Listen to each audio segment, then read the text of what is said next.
네, 안녕하십니까. 2월 3일 위대한 지적질 서호석입니다. 반갑습니다. 오늘 입춘인데 날씨가 아주 많이 춥습니다. 여러분 건강에 유의하시기 바라겠습니다. 여러분들 위대한 지적질 시청하시는 시청자 여러분들은 뭐 이 드라마에 대해서 다 아실 거라고 생각을 합니다. 1995년도에 방영됐던 그 모래시계라는 드라마입니다. 1995년 1월부터 2월까지 근 한 달여 동안 방영됐던 드라마입니다. 거기에 보면 그 여러분들 뭐 그 내용에 대해서는 익히 아시리라고 생각을 합니다. 근데 제가 이제 주목해서 본 거는 그 두 친구의 이제 그 우정과 또 그 이후에 따른 그런 그 복잡한 그 과정들이 그 뇌리에 많이 남습니다. 또 더군다나 그 마지막 회 장면이 그때 당시에는 몰랐는데 요즘에는 그게 새로운 그 모습으로 새로운 시각으로 제가 그거를 봤습니다. 거기서 그 태수는 그 건달의 길을 가게 됩니다. 깡패의 길을 가게 되고 그 강우석, 그러니까 박상원은 검사의 길을 걷게 됩니다. 근데 그 둘의 그 우정이나 의리는 뭐 친형제 이상이었었죠. 뭐 누가 누구랄 것도 없이 서로를 위해주고 서로를 정말 걱정해주는 그런 사이였었습니다. 근데 그 마지막에서 강우석 검사는 그 친구이지만 그 재판에서 구형을 할 수밖에 없는 그런 그 처지에 서게 됩니다. 그 친구, 그거 30년 이상 된 친구의 범죄를 그 구형을 해야 된다는 그 심정이 얼마나 참담했겠습니까? 뭐 말은 하지 않아도 그때 그 드라마에 보면은 그 참담한 심정이 그 강우석 검사의 그 표정에 나와 있습니다. 참 그 박상원이 보면 연기를 참 잘합니다. 근데 여기서 이제 제가 눈여겨보는 게 있습니다. 여러분들도 이것을 보시면서 무언가를 느끼시기를 바라겠습니다. 그러니까 이게 제가 얘기하는 그 골자가 뭐냐면 그 배신에 관계된 겁니다. 이게 과연 배신인지 아닌지 여러분께서 한번 판단해 보시기 바라겠습니다. 박상원이 마지막에 구형을 하면서 한 말입니다. 이 세상에는 상식이라는 것이 있습니다. 무엇이 옳고 무엇이 그른지 모두가 알고 있는 것이 바로 상식입니다. 물론 상식을 지키며 산다는 것이 어려워진 세상이고 시대라는 점 인정합니다. 사람들은 상식을 무시합니다. 상식대로 살기 위해서는 용기와 고통이 필요합니다.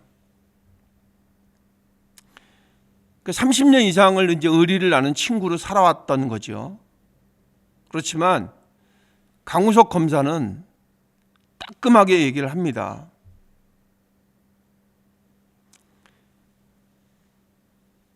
그러니까 최민수, 태수는 선택의 길에서 그동안 살아오면서 선택의 길에서 편한 길을 택해왔다고 생각합니다. 힘 있는 자의 옆에 붙어서 지름길을 택했습니다. 그것은 상식대로 살고자 하는 대다수 서민들의 희망을 꺾은 것이고 죄입니다. 반성하고 있지만 죄는 용서할 수 없습니다. 이 세상의 상식을 지키기 위해서 사형을 구형합니다. 그러면서 그 비통한 심정을 나타냅니다. 여기서 이제 우리가 알 수 있는 게 이 상식이 통하는 세상이 얼마나 중요한지 우리가 알 수 있는 겁니다. 정말 그 형제보다도 더 뜨거운 우정을 나눴던 친구에게 사형을 구형하는 그 마음이 어떤 마음이었겠습니까? 그렇지만 검사로서 상식 있는 그런 판단을 한 것입니다. 그러니까 많은 사람들이 인정할 수 있는 그런 거를 택해서 사형을 구형한 겁니다. 그러니까 상식이 통하지 않았으면 사형을 구형했겠습니까? 친구한테? 그러니까 어느 것이 상식이라고 생각을 해서 강우석 검사가 그러니까 공과 사를 분명하게 가렸다는 얘기입니다. 거기서 그 비상식적으로 일을 처리를 했으면 친구이기 때문에 나의 가장 절친이기 때문에 다른 방법을 택할 수 있었죠. 그렇지만 그것은 많은 사람들이 알고 있는 상식적인 길이 아니었기 때문에 그 길을 가지 않은 겁니다.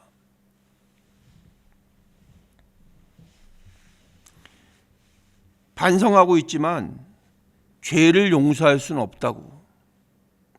그것이 이 세상의 상식을 지키는 일이라고 얘기를 합니다. 우리가 지난 12월 3일 날 어떤 일이 있었습니까? 윤석열 대통령이 비상계엄을 선포했습니다. 그러니까 이게 상식에 반하는 일이잖아요. 그죠? 그러니까 대다수의 국민들이 상식이 아니라고 생각하는 거죠. 그래서 우리 한동훈 대표가 이것은 상식적이지 않다. 이거는 위헌적이다. 물론 뭐 법률적인 용어로 위헌이라고 얘기를 위헌적인 계엄이라고 얘기를 했지만 그냥 우리가 쉽게 얘기를 하자면 상식적이지 않다는 얘기죠.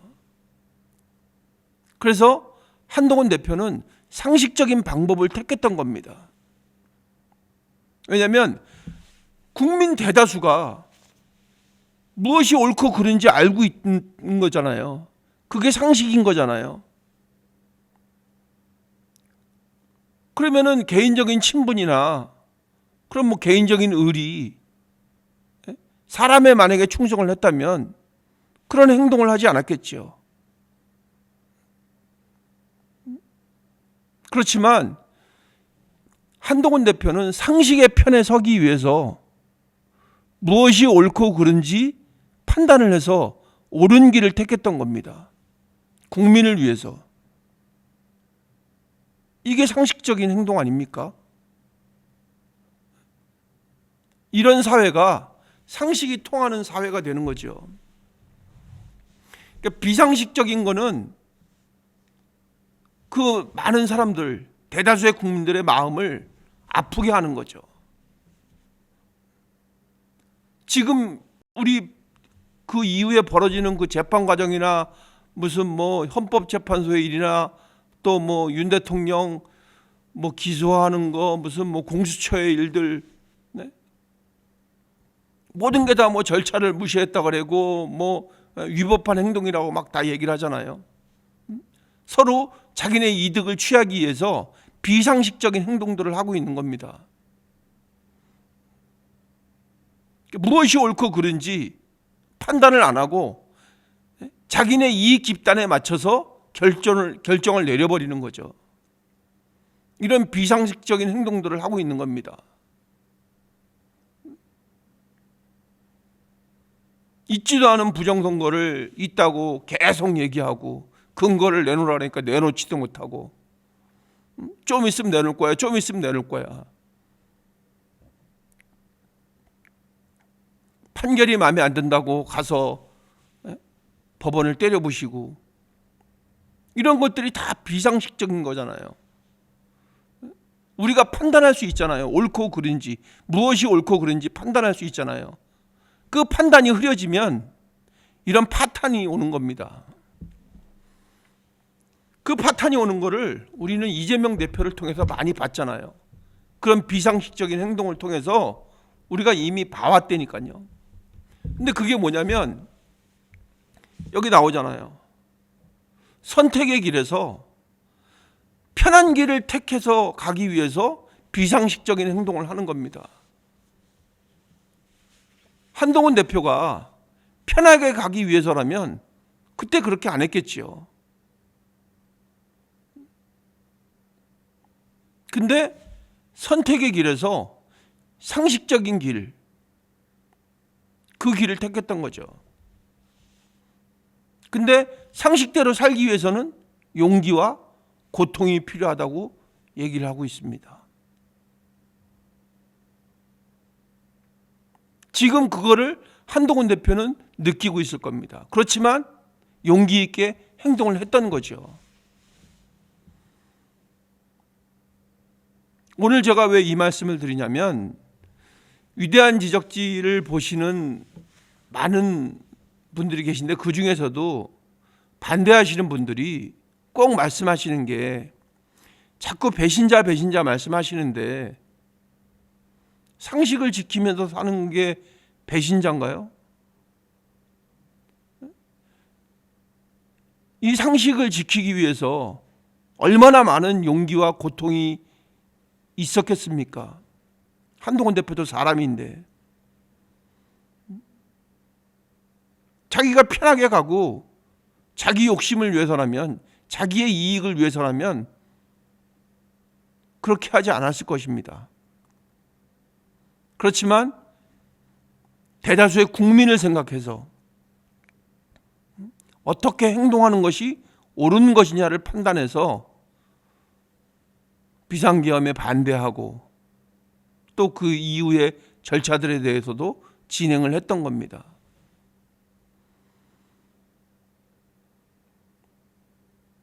한 가지 한동훈 대표가 좀 순진한 건 있습니다. 모든 것을 당과 정부에 맡기겠다고 한 윤석열 대통령의 말을 믿었던 거죠. 거기에 따라서 나머지의 그 후차적인 거를 절차에 따라서 진행하려고 했는데 거기에 대해서 나중에 다시 말을 뒤집은 거 아닙니까? 윤석열 대통령이. 그래 너 한번 할 대로 해봐. 거기에서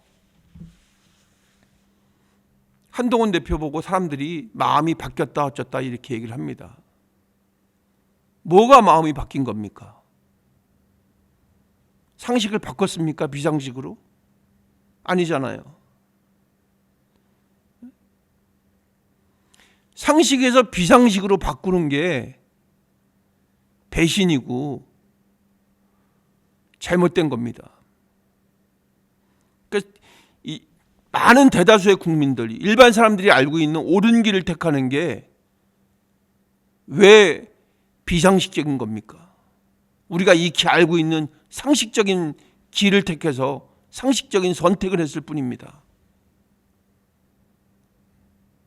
여러분들도 지금 감정에 휩쓸려서 그렇게 말을 하고 있지만 여러분들이 실질적으로 그 일을 한번 당해보셨을 때는 어떨 것 같습니까?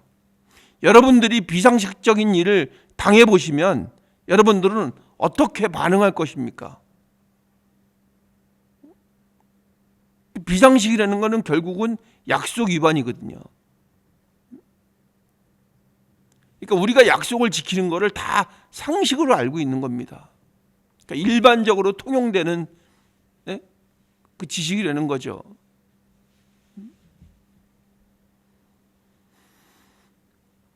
여러분들 자꾸 제가 냉정하게 생각을 해보시라 그랬는데 그냥 여벌로 말씀을 듣지 마시고 여러분들의 일이라고 생각을 하고 한번 생각을 해보세요.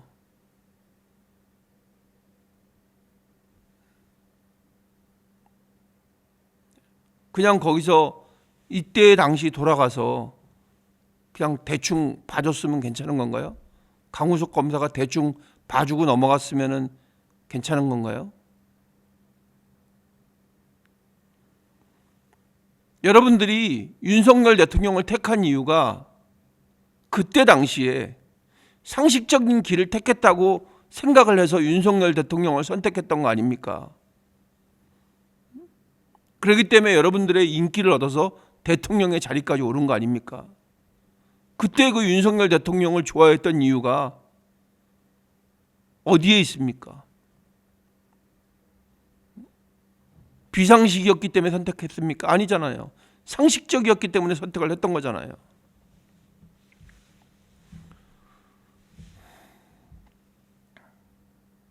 지금의 이 돌아가는 이 사태가, 돌아가는 이 정치적인 이 그 현실들 있잖아요.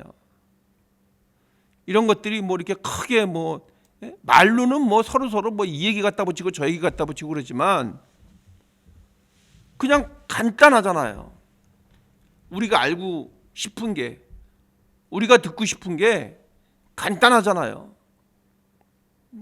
근데 이렇게 어떤 거를 우리가 들어야 되는지 절박하기는 합니다. 그렇지만 간단합니다. 국회의원이든 대통령이든 판사든 뭐 재판관이든 검사든 그 모든 국민들이 법과 원칙에 따른 절차를 지켜주세요. 이거잖아요. 그러니까 이거를 진행시켜 나가는 사람이 상식적인 사람 아닙니까? 그러니까 이거를 어기면 비상식적인 게 되는 거잖아요. 여러분들이 이거는 꼭 좀 알아주셨으면 좋겠습니다. 누가 법과 절차를 제대로 지켰는지, 누가 상식적인 선에서 선택을 했는지 분명히 알아주셨으면 좋겠습니다.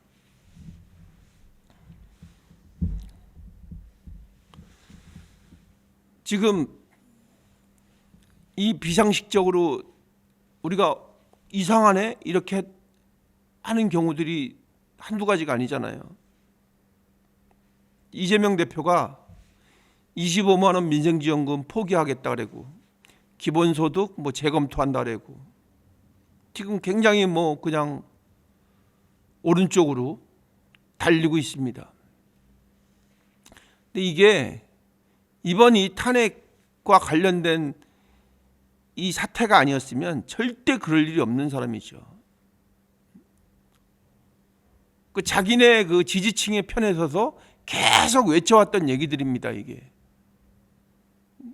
그러니까 그들의 입맛에 맞게끔 자기네 그 탄탄한 그 지지층 있잖아요. 그 사람들의 입맛에 맞게끔 계속 해왔던 얘기잖아요. 그런데 지금은 이제 싹 말을 바꾸고 있습니다. 민생하라니까 뭐 이런 거 다 25만 원 뭐 기본소득 이런 거 포기한다 그러고 안보 얘기하니까 또 안보에 대해서도 또 싹 바꿉니다. 제가 거기에 대해서 여러분들을 다시 한번 깨우쳐 드리겠습니다. 2016년 11월 달에 이재명 대표가 일본은 적성국이다. 군사 대국화할 경우 한반도가 첫 번째 공격 대상이다. 이렇게 얘기를 했습니다. 근데 올해 1월 달에 한일 관계 적대적이 아니다. 일본 국방력 강화는 우리나라에 위협이 되지 않는다. 이거 완전히 틀린 거예요. 완전히. 360도면 돌아서 제자리로 나오지. 이거는 180도 틀려진 겁니다. 말을 바꾼 거예요. 완전히. 조금도 아니고 완전히 바꾼 겁니다. 안보가 어떠니 저떠니 얘기하니까, 외교관계 어떠니 저떠니 얘기하니까 이렇게 얘기를 한 겁니다. 2023년 3월 달에 훈련을 핑계대고 자위대 군합발이 다시 한반도를 더럽힐 수도 있다고 얘기를 했습니다. 근데 올해 1월 달에는 지정학적 현실을 고려할 때 한국, 미국, 일본 협력 지속되어야 한다. 완전히 바꿨습니다. 이 말을 어떻게 믿겠습니까? 여러분들 이 말이 믿어지십니까? 믿어지시는 게 아니라 절대 믿으시면 안 됩니다.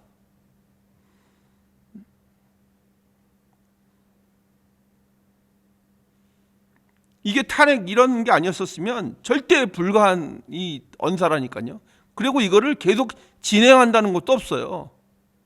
이 말 바꾸기 선수니까요. 2023년 8월 달에 핵 오염수 방류는 제2의 태평양 전쟁이다. 여러분들 이 말은 기억하실 겁니다.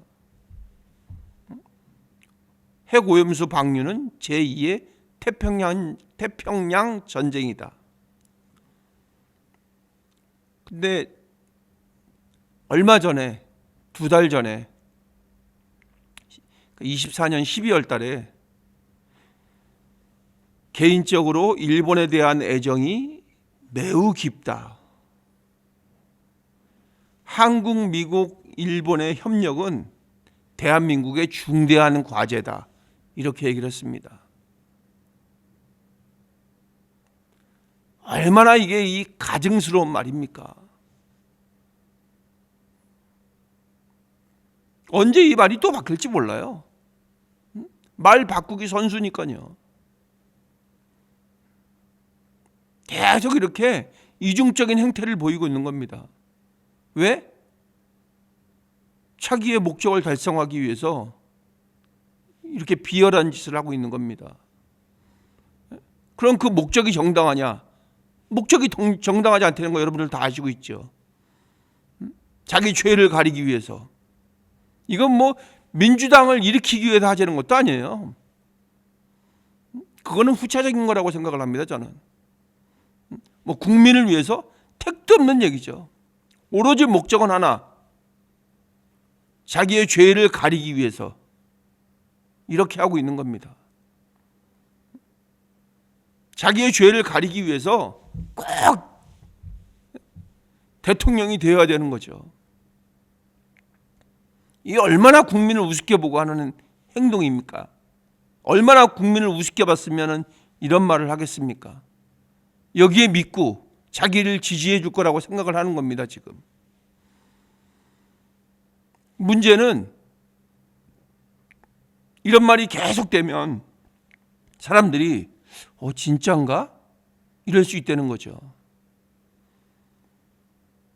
그래서 여러분들이 그렇게 생각하실까 봐 제가 다시 한번 말씀을 드리는 겁니다. 절대 여기에 속아 넘어가면 안 됩니다. 큰일 납니다. 우리의 자유는 다 없어집니다.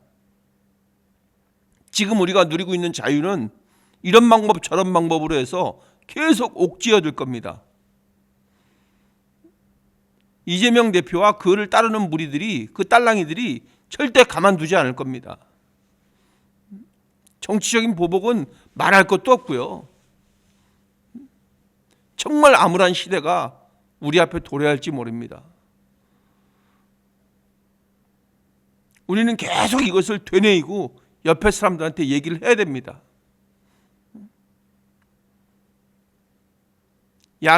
늑대가 양의 탈을 쓰고 있다고 얘기를 해야 됩니다. 절대 이 말에 쏘가 넘어가면 안 됩니다.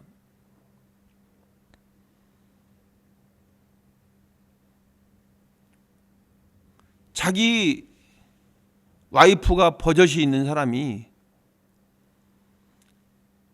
다른 여자한테 가서 사탕 발림하고 있는 겁니다. 그리고 자기 와이프한테는 얘기를 하는 거죠. 내가 저쪽에 가서 얘기 좀 하고 와야 되니까 너는 그냥 모른 척해, 이렇게 하는 겁니다. 자기네 편이 지금 반발하고 있습니다. 민주노총에서 반발하고 있습니다. 주 52시간제 거기에 대해서 민주노총에서는 반발하고 있습니다. 그렇지만 그 사람들을 또 이런 그 미사역으로 달래줄 겁니다, 아마. 이쪽에도 사탕 발림하고 저쪽에도 사탕 발림하고. 목적은 단 하나. 자기의 죄를 가리기 위해서 그렇게 할 겁니다.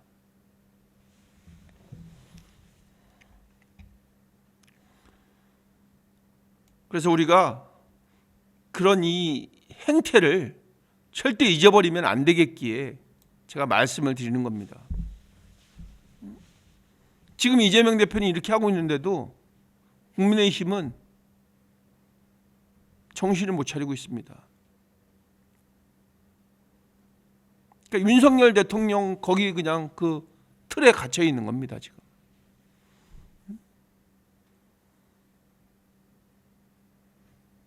뭐 면회 가고 뭐 거기 그 강성 지지층들 있죠. 정광훈 목사 그 자통당 강성 지지층들 또 극우 유튜버들 그 사람들 그 울타리에 갇혀서 거기서 그냥 뭔가 해결책이 나오기를 기대를 하고 있는 겁니다. 여러분 잘 보세요. 거기서 무슨 해결책이 나오겠습니까? 그 사람들이 만약에 어떤 그 위법적인 행동을 한다면 더 지탄을 받을 수도 있습니다.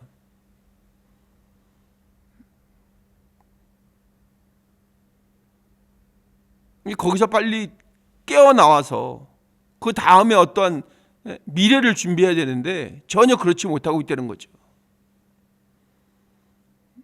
그냥 계속 그 늪에 빠져서 탄핵의 늪에 빠져서 헤어나오려고 그냥 발버둥 치고 있는 겁니다.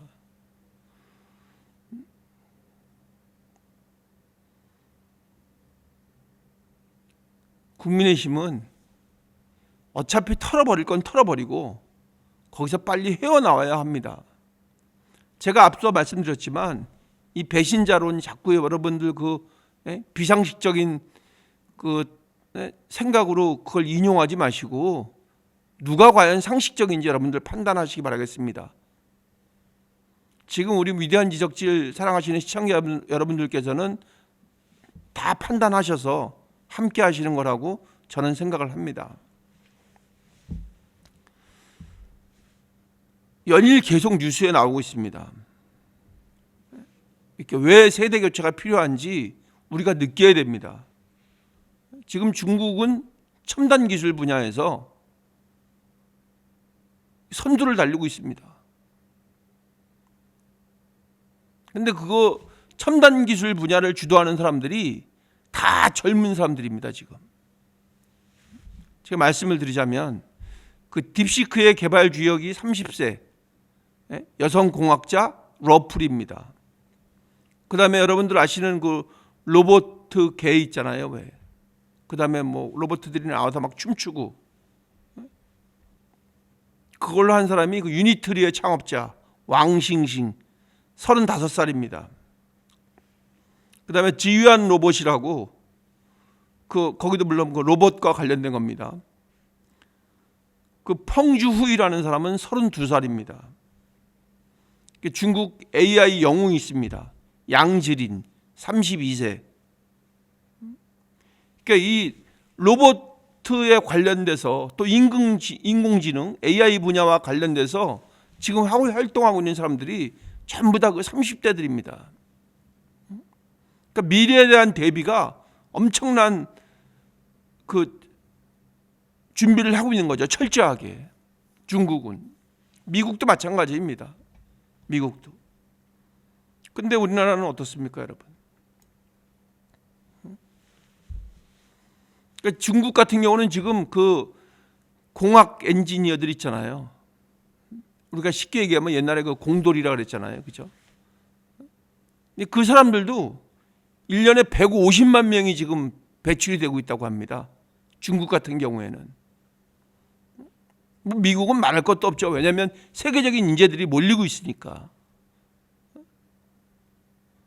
근데 우리나라도 얼마 전까지는 그랬었단 말이에요.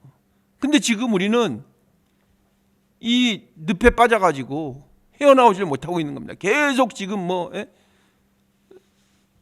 배신자가 어떠니 저떠니 그런 얘기만 하고 있고, 판사가 어떠니 저떠니 이런 얘기만 하고 있습니다. 의료개혁이 어떠니 저떠니 이런 얘기만 하고 있는 겁니다. 그러니까 이런 후진적인 얘기만 하고 있는 겁니다. 지금. 그러니까 뉴스도 지금 그런 내용으로 다 뒤덮고 있습니다. 우리나라는. 이래서 우리가 어떻게 5년 후 10년 후를 어떻게 우리가 지금 보장받을 수가 있겠습니까? 옛날에 10년 걸려서 뭐가 바뀌었다면 지금은 1년에 바뀌어버립니다. 그 속도가 그만큼 빨라졌다는 얘기죠. 거기에 빨리 적응을 해야 되는데 적응을 지금 못하고 있습니다. 공부 잘하는 사람들은 우리나라는 다 무슨 뭐 의사나 변호사 이런 쪽으로만 다 가려고 합니다.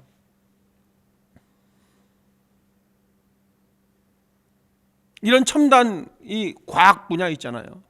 이 첨단 공학 분야 이런 데는 가려고 그러질 않아요. 그러니까 이런 이유에서도 여러분들이 우리나라가 왜 세대 교체가 일어나야 되는지 확실하게 느끼실 수가 있을 겁니다. 그러니까 이런 그 공학 엔지니어들을 어떻게 하면 더 대우를 해주고 더 어떻게 우리나라에 붙잡아 놓고 어떻게 더 기술 개발을 해야 될 것인가에 대해서 이거 정치인들이 좀 각성을 해서 길을 만들어 줘야 되는데 말도 안 되는 거 갖고 지금 싸우고 있는 겁니다. 다행히 여기서도 또 다행히 우리 한동훈 대표가 이 카이스트 학생들 있잖아요. 그 사람들하고의 그 소통을 굉장히 많이 이렇게 늘리려고 하고 굉장히 많이 그 격의 없이 대하고 있습니다. 지금 저번에 여러분들 보셨죠? 카이스트에 갔을 때 그 학생들하고 어떤 교감을 나누는지 보셨잖아요. 그런 사람들을 대우해주고 그런 사람들과 함께 연구를 하고 그래서 미래를 준비하고 이게 그 지도자의 덕목이 되어야 되는 거죠. 근데 어떻게 하면은 자기의 말이나 바꿔서 자기의 죄나 가리려고 그러고 자기의 무슨 뭐 스캔들에 휘말려서 하는 거 그거나 좀 어떻게 막아보려고 그러고 우리나라는 대한민국입니다. 그러니까 충분히 할 수 있는 역량을 갖고 있는 나라라는 거죠. 그러니까 다른 것들은 다 지금 인류를 향해서 치닫고 있는데 정치만 지금 완전히 하류를 벗어나지 못하고 있습니다. 그렇기 때문에 반드시 세대 교체가 일어나야 된다는 겁니다. 꼭 이 탄핵 사태가 아니었더라도 세대 교체는 반드시 일어났어야 되는 일입니다. 한동훈 대표가 있기에 그나마 다행입니다. 지금 뭐 쓸데없는 말로 상식적이지 않은 말로 이렇게 저렇게 말들을 하고 있지만 그 지극히 상식적인 국민을 먼저 생각하는 마음. 어떤 누구는 또 얘기하더라고요. 한동훈 대표가 너무 싸늘하다고. 그 지도자의 덕목은 머리는 차갑고 가슴은 따뜻해야 되는 거죠. 그래야지 사고를 안 치고 국민을 이끌 수가 있는 겁니다. 머리가 뜨거워지면 사고만 칠 뿐입니다. 지금 나와서 크게 떠드는 사람들 있잖아요. 뭐 이재명 대표, 정광훈 목사, 뭐 윤석열 대통령 다 이 머리가 뜨거운 사람들입니다. 그렇기 때문에 그렇게 하고 있는 겁니다. 여러분들 오늘 방송 보시고 여러분들의 마음에 보다 더 확고한 그런 결정이 이렇게 자리 잡기를 바라겠습니다. 여러분들 위대한 지적실 보시면서 그 뜻에 많이 공감해 주시고 또 응원 주셔서 감사합니다. 더욱더 열심히 하도록 하겠습니다. 여러분들의 성원 부탁드립니다. 구독과 좋아요, 알림 부탁드리겠습니다. 여러분